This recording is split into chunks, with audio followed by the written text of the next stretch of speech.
బైరెడ్డి లాంటి వ్యక్తి సడన్గా ఒక కంపెనీ దగ్గర నుంచి 45 కోట్ల రూపాయలు డబ్బులు, అది కూడా లోకేష్కి తెలియకుండా ఈయన తీసుకున్నారు అని చెప్పి మాట్లాడడం ఒక సీరియస్ అలిగేషన్ అయింది.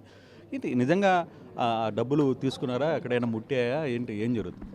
అదే ఇట్లా మీరు క్వశ్చన్లు వేయాలని చెప్పి ఉద్దేశంతో ఆయన చేసినట్టుండే. ఒక స్టాండప్ కామెడియన్కి పనికొచ్చే వ్యక్తి ఈయన. మీరు స్టాండప్ కామెడీ షోస్ చూసినారంటే ఈయనకి వాళ్ళు అక్కడ చేసే వాళ్ళకి తేడా ఉండదు. అందుకనే నేను ఎందుకు అనుకుంటున్నా, దిస్ ఈజ్ ద రీజన్ ఆయన అవన్నీ రీల్స్ కానీ పాపులర్ అవుతుంటాయి. ఆయనకి జగన్మోహన్ రెడ్డి గారు కూడా తెలిసి ఈయన ఏంటి ఎట్లాంటి వాడని. అందుకనే ఆయనకి they have not given him ticket till no.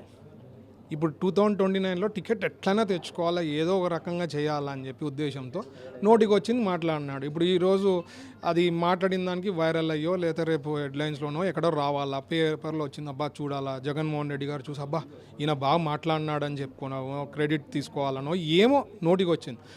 ఇవన్నీ ఓకే, ఇక్కడ వరకు బాగుంది. రేపు కోట్లకి ఏం సమాధానం చెప్తాడు? 45 కోట్లు ప్రూవ్ చేయాలి కదా, చెప్పాడు కదా, అలిగేషన్ చేశాడు కదా, లెట్ హిమ్ ప్రూవ్.